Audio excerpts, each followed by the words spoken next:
Well, we showed you earlier this week the Federal Reserve's job posting for a senior crypto architect. The Federal Reserve is looking for people to create central bank digital currencies that they plan to soon roll out. However, they won't do it without some opposition. With us now is United States Republican Representative Warren Davidson. He's been very vocal in his opposition to CBDCs and has even been urging Congress to ban and criminalize their development. Congressman, thank you for being here. You recently tweeted out, the Federal Reserve is building the financial equivalent of the Death Star. Central bank digital currency corrupts money into a tool for coercion and control. Congress must swiftly ban them, then criminalize any effort to design, build, develop, test, or establish a CBDC. Are you really attempting to do this? Have you introduced legislation to ban CBDCs? I've co-sponsored several variations to ban it, ban establishing it. And what I want to do is criminalize people that are doing the work. And part of the challenge as we go into appropriation season, we are working to defund all of these things in the Department of Treasury. But the Federal Reserve isn't part of the Department of Treasury. The Federal Reserve isn't appropriated money from Congress. They make money off of managing their activities at the central bank. And so we can't just defund what they're doing. And when we tell agencies like this, hey, don't do that, they do it anyway, and then there's no consequence. So we're just going to criminalize it because, frankly, if you were counterfeiting money, if you were designing plates that would counterfeit $100 bills, you would get in trouble. And if you were actively building those plates, you would get in trouble. And if you were printing the money and saying, oh no, I'm just printing it, I'm getting it ready, I'm not actually establishing it or circulating it, you'd still get in trouble. And obviously, if you started circulating it, you'd get in a lot of trouble. So we think that the statute could be applied to be able to criminalize the development of a central bank digital currency. We're working with our ledge counsel in the House of Representatives to be able to draft a text that does just that. So you would argue that CBDCs are a form of almost like counterfeiting or printing. What exactly? So what would be the difference between a CBDC and like Bitcoin? Oh, well, it's 180 degrees. I'm glad you asked that question. A lot of people think, oh, well, Warren, you support Bitcoin, so you probably support central bank digital currencies. No, I mean, they're both digital. That's about the only thing that's similar to them. And a point of distinction, Congress has the authority under Article 1 of the Constitution on money. The Federal Reserve was created by Congress. We didn't create them to take over our money supply. And if you pull out any of your paper currency, you'll read on it a signature, and it's signed by the Secretary of Treasury. It's not signed by the Chairman of the Federal Reserve. It does refer to it as a Federal Reserve note, but the authority for it comes from Congress, and that was delegated to Treasury. Treasury has the ability to do the current money system. So without a law passing, they couldn't do it. Nevertheless, they're still working on it. They're working to develop it. And the way central bank digital currency works is the central bank would be the issuer of the money, and then they would control it. They would really, you wouldn't even need a bank account anymore. This is the communist style of banking. They had, some people have tried to do it in the US to say, well, we could have the Postal Service take it over. You could have Postal Service banking. That's a government run organization. And Democrats have even in the past funded study pilot programs to be able to do that. Joe Biden nominated someone to be the director of the controller of the currency, which is a regulatory agency that oversees bank regulation. And she literally has a PhD from the Soviet Union on communist banking. So there is an appetite for this kind of a program. This is the currency that, the kind of currency that the Chinese Communist Party is implementing in China, and they've linked it to a social credit system. So the government says, if you've been a good citizen, then you can spend your money. If you've been a bad citizen, you can't spend your money on, say, plane tickets or train tickets. And they're debiting people's account for speeding, for example. It'll just come directly out of your account, no permission needed. The government grants you the ability to access your money. It's totally filterable and cancelable. And so if you go back to when Justin Trudeau blocked the truckers from getting access to their bank accounts, the idea that that could happen in a country like Canada was shocking. We'd like to think it could never happen in America. That's in the current banking system. But imagine the kind of control if the federal government actually managed it. And then the last thing I'll say is just remember back when Americans heard that there was a plan from the Biden administration to start handing over your bank records if you had $600 of activity in your bank account to the Yeah. IRS. This isn't popular with the American people, but the Federal Reserve is working on it anyway with a lot of support from top level Democrats. Yeah, it's curious where this support is coming from because most people seem to be reluctant. Well, at least the people I talk to, and probably the people you talk to, but we're probably talking to people inside of a bit of a bubble. But at the same time, I don't know who would be outside of this bubble. Like, who's the person that says, "Oh, CBDC sounds like a wonderful idea." I'm sure there must be a lot of people who feel that way. There must be people who think, especially when they play on the emotion. I could see this with a lot of blue team people that are saying, "Oh, well, but then we'd be able to catch criminals. We could see where the money is going, and we wouldn't have these atrocious crimes. We'd be able to stop them." So maybe playing on the emotion that I mean, when you're sitting in Congress, do you have peers who are saying this is a good idea? We need to go forward with CBDCs, and who are they? Yeah, I do have colleagues that think that. And when Democrats were in control of the House, Maxine Waters was the chairwoman of the House Financial Services Committee, the committee I'm on. And she had a hearing about this version of money, central bank digital currencies, centrally managed, centrally controlled. And then she followed it up with a hearing on nationalizing credit scores. So instead of having your private credit ratings agencies, the federal government would just take over the credit ratings. And without saying it, the basic implication is, gosh, we really wish we had all the power of the Chinese Communist Party. And you're right, it is the same kind of people who, go to bed at night with a clean conscience because they say, oh, we're just keeping you safe. These are the Right. same kind of people that brought us the Patriot Act, where they're going to spy on Americans under the pretense of, well, we're going to go after terrorists. The reality is the power to do this is there. And, even if somebody is really, really good and they don't do it, eventually somebody is going to use this power in the wrong way. We saw that happen in the Patriot Act, and this is that on steroids. Any Lord of the Rings fans out there, I refer to the corruption of money as the one ring to rule them all, because if you look every dystopian future you read, and what I consider scripture, the book of Revelation, this eventually happens. It's always depicted as evil, though, so we should resist it and do everything we can to stop it. And that's really one of my big passions in office. My only concern about wanting to criminalize CBDCs, I mean, anything you could do to try to stop it, I get it. But my only question about criminalizing is that I don't know how then you would make the distinction between criminalizing CBDCs and criminalizing Bitcoin. Seems like you'd have to Yeah, criminalize very good. Bitcoin as well.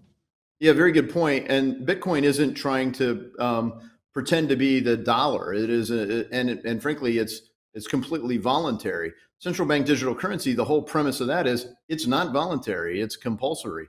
It's sort of like democratic socialism. You might vote your way into it, but you won't be able to vote your way out of it. And in this case, no one's voting to do this. We're in fact telling the Federal Reserve, don't do that, and they continue to proceed. So one surefire way to get them to knock it off is to put them in jail if they do the work on it. And I hope it doesn't come to that, but hopefully, we can just pass this legislation and it'll be very clear. All right, we're not working on that anymore. We got it. We heard the people of the country loud and clear. We're not going to do that. There are people that think we should, though, because they say, well, China's doing it, so we have to keep up with China. Like, why would we want to be more like China? We're America. We have 1 million people a year coming legally in the United States. And frankly, under the Biden administration, a couple million more coming illegally. America is so good that the cartels charge admission to get in. There's nobody trying to get into China.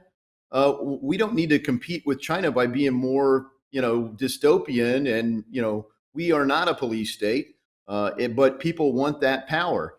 And Yeah. it's like a noxious weed. We have to trim it back. And I think that's the point of what I'm trying to do here with this legislation. Yeah, in China, there's this Wall Street Silver on Twitter tweeted this out that you thought speed traps in the USA were bad. In China, CBDC is linked to your digital ID. If you drive too fast, the speed camera system will immediately deduct your driver's license points before automatically deducting a fine from your digital wallet. And the speed limit there is 20 kilometers per hour. So, imagine, right now when you get a ticket, you don't pay it right away. Maybe you don't have the money, you're broke, you can wait a little bit. And they're saying that they deduct it right out of your digital wallet. So if the central bank was controlling the money, they maybe would have the power to be able to just take money directly out of your bank account. That sounds dystopian, but they do it actually now all the time. If you owe the government taxes, they will put a lien on your accounts essentially, and you go log into your accounts and you see zero. And this Yeah. actually, yeah, go ahead. Yeah, I mean, those are the kinds of things that I think people fear as they work hard for their money. They want to stay in control of their country. And look, China doesn't have the same concept for government that we do. The default Right. setting for Americans is freedom, and that's only supposed to be diminished after due process. This corrupts that whole concept and says the government will grant your rights and they will revoke your rights, and you may never even get around to the due process part. Uh, we have to preserve, I mean, sound money is essential to defending freedom. And central bank digital currency is really a true threat to it. I think it's fundamentally a threat to the whole premise of Western civilization. So one of the big problems with the idea of CBDC is that we wouldn't actually, we don't have physical access to this money, right? It's digital, so they could just turn it on and turn it off and siphon money out or put money in, depending. It feels like that's already with us. I think a lot of people will easily transition to CBDCs because they're already using their debit card for absolutely everything. No one, I mean, we're not a cashless society, but we're definitely marching in that direction naturally. I don't have any cash on me. Literally, I have no cash right now with me. I'd have to go to the bank and get the cash out, but I use my card for everything. So, what explain to people what the difference would be in that situation for them? Because it seems like they could just drain my bank account right now. I mean, right now, Dr. Joseph Mercola, he actually, I don't know if you saw this news, but yesterday Chase Bank informed him that they were closing all of his business's bank accounts alongside his CEO, CFOs, and even told the CEO that their children would not be able to bank at Chase Bank. The only reason they gave was unexpected activity on an unspecified account, but really it's that Dr. Joseph Mercola gave a very different viewpoint when it came to COVID, gives different natural treatments for COVID, and was likely shut down because they didn't tell him why. They just said unexpected activity in his account, and now his entire organization can't bank at Chase. So what is so that's it feels like it's already happening. Yeah, so if it's truly Chase Bank that's deciding to do this, I mean they're a private company, but what we saw, if you look at Twitter, Elon Musk bought a crime scene, and thankfully he did. We found out a lot. Matt Taibbi came to Congress and exposed what they were doing. It wasn't like Twitter was just saying, we should moderate the content on our site. We should shape it this way. It's our business. We're going to do it. The FBI was literally directing that activity, and sometimes Yeah. with input from foreign countries. They were directing that activity. So it was the government actually canceling free speech. And the government has done the same thing with your money. They did this in Operation Choke Point, which was the term that the Obama administration came up with it to say, hey, these people are doing things that are disfavored, like buying guns, making guns, selling ammunition. They were debanked. Used car lots, if they had on-lot financing, debanked by the Obama administration. They'd say, well, that's a disfavored activity. Well, it's not illegal. And frankly, Republicans do it sometimes too, because you have the upfront fight on marijuana, for example, whether it's legal or illegal in a given state, and you have that fight. But some people want to go on the back end and make it illegal. So banks a lot of times can't even bank somebody, not just the dispensary or the grow operation, but let's say some person works at a place like that where they grow marijuana, and their job is to help grow marijuana instead of growing tomatoes. If it's legal in the state to do that, they can't even get a mortgage. It's considered illicit finance. So the money is being used today as a tool for coercion and control. And JP Morgan Chase has done this. Riot Blockchain mines Bitcoin, which is totally legal. They have no debt. They had over $1 billion in cash with JP Morgan, and JP Morgan debanked them. Now, if that's private decision, I guess that's fine, but it's problematic because the banks give no real due process there. It's not as big a deal because banks are ubiquitous. You can move to another bank. But if you go Right. to a central bank digital currency, there's no other ramp to go to. The government literally takes over the supply of money, and the government has this direct access. So if one bank debanks you right now in the current banking system, you just move to a different bank. I mean, it's disappointing, it's tedious, whatever, frustrating. Fine. I don't want to work with those kind of people anyway. Hey, they don't want to work with us. If it's a free market decision, that's currently protected in our system, but it really isn't protected if it's the federal government. And that's what happens. The federal government really exerts all the powers of a police state. And so why would we develop that in the United States? Like I say, everywhere it's depicted as evil. And you look at it, it is definitely going to be abused if it's implemented. It shouldn't be even being developed. That's why I compared it to the Death Star. Think about the Empire. They built, go back to the Star Wars analogy for anybody that hadn't seen the movie. They build this Death Star. Even if they say, we promise not to turn it on, once they've got it, they got the ability to destroy whole planets with the Death Star. Here you got the ability to completely undermine private property, access to your own money. The fundamental principles of Western civilization are undermined by this kind of corruption of money. Yeah, it would be better if we moved to physical money. I know I just said I don't have any physical money, and that's actually a bad thing. We should be able to hold on to our money, have the money, Well, transact Bitcoin with our money. is digital money, and Bitcoin works differently. People think about Bitcoin, how's it different? I tell everyone to read the Bitcoin white paper. It's at bitcoin.org, and it creates a permissionless peer-to-peer transaction system. It's like digital cash. That's why it's so valuable, because you can move it between someone else without even having a bank account. It literally, once you've got Bitcoin, you can move Bitcoin from person A to person B, and no one can filter it or block it, right? And that's, frankly, that's why some governments hate it, is because it promotes freedom. And if you think about it, from the people that hate freedom, they don't like guns, they don't like cash, they don't like cars, and they don't like Bitcoin. They don't like things that are similar to Bitcoin. But that's why we have to protect self-custody. So I just moved a bill through the Financial Services Committee today called the Keep Your Coins Act that would protect the ability to own your own coins, keep custody of those coins yourself.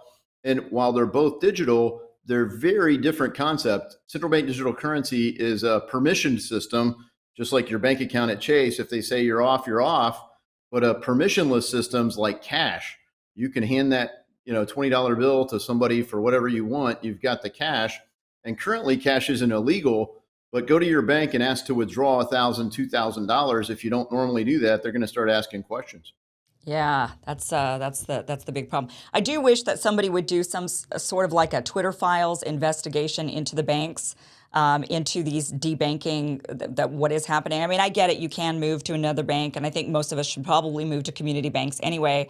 But maybe there's some government intrusion there, or some pressure that's being applied from the government, the same way that the government was pressuring these social media companies to censor people, even though, yes, it was a private company doing it, but what were the forces behind them making those decisions? Was it truly free market, or was there some coercion there? And I think that there might be when it comes to those bank decisions to Your debank. instincts are spot on, and stay tuned to the House Financial Services Committee. I anticipate hearing soon on just that topic. Oh, good. All right. Well, Congressman Warren Davidson, thank you so much for joining us. Really appreciate it. Yeah, thank you. It's an honor to join you. God bless you and your listeners and viewers. Thank you.